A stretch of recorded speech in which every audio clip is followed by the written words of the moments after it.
இந்த ஒரு திருடன் காரை திருட வேண்டி வந்து காருக்குள்ளே வசமா மாட்டிக்கிறான். என்னென்னமோ பண்ணி தப்பிக்கலான்னு பார்க்கும்போது அவனால தப்பிக்க முடியல. அந்த நேரம் பார்த்து கார் ஓனர் கால் பண்ண, நீ என்னதான் நினைச்சாலும் உன்னால இந்த காருக்குள்ள இருந்து தப்பிக்க முடியாது. ஏன்னா இந்த car sound proofing and bullet proofing car. நீ என்ன நினைச்சாலும் யாருனாலே உன்னை காப்பாற்ற முடியாது அப்படின்னு சொல்றான். இப்ப மட்டும் நீ இந்த காருக்குள்ள இருந்து என்னை வெளியே விடல, உன்னை நான் கொண்டு போட்டு வேண்டாம் அப்படின்னு சொல்லிட்டு இந்த திருடன் கத்த ஆரம்பிக்கிறான். ஓனர்காரன் காலை கட் பண்ண கொஞ்ச நேரத்திலேயே அந்த காரோட ஏசி ஆன் ஆகுது. அப்பாடா, அட்லீஸ்ட் ஏசி காத்தாவது வருது, இதை நம்ம வாங்கலாம் அப்படின்னு சொல்லி ஏசி காத்த வாங்கிக்கிட்டு இருக்கான். சடனா டெம்பரேச்சர் ரொம்பவே கம்மியாகவே இவனால அந்த குளிர தாங்க முடியல. ஏசிய பேப்பரால அடைக்கிறான். இருந்தாலும் அவனால அந்த ஏசி காத்த தாங்க முடியாம ஃப்ரீஸ் ஆயிடுறான். திரும்பி ஓனர் கிட்ட இருந்து கால் வர, ஏசி கட் ஆயிடுது, எனக்கு குடிக்க கொஞ்சம் தண்ணி கிடைக்குமா அப்படின்னு கேட்கும் போது அதெல்லாம் கொடுக்க முடியாது அப்படின்னு சொல்லிட்டு காலை கட் பண்ணிடுறான். அவ்வளவுதான், நம்மளோட சோலி முடிஞ்சிச்சு, நம்ம இந்த கார்லயே சமாதி ஆக போறோம் அப்படின்னு நினைச்சிட்டு இருக்கும் போது அந்த சைடு ஒரு போலீஸ் கார் வருது. போலீஸ் மேனை பார்த்து கத்துறான், கதறான். ஆனா அவருக்கு எதுவுமே கேட்கவே இல்லை. நோ பார்க்கிங்ல கார் நின்றுட்டு இருந்தனால இவர் பாட்டுக்கு ஒரு நோட்டீஸ் ஓட்டிட்டு போயிடுறாரு.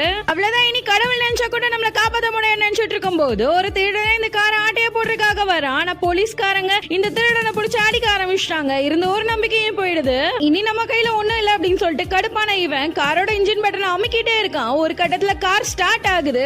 அப்பாடா, நம்ம தப்பிக்க போறோம் அப்படின்னு சொல்லி காரை பேக் வாங்கி டோரை உடைச்சு அதுக்குள்ள இருந்து தப்பிச்சு வெளியே போயிடுறான். வீடியோ பிடிச்சிருந்தா லைக், கமெண்ட், ஷேர் பண்ணுங்க. மறக்காம சப்ஸ்கிரைப் பண்ணுங்க. சரி பாய்.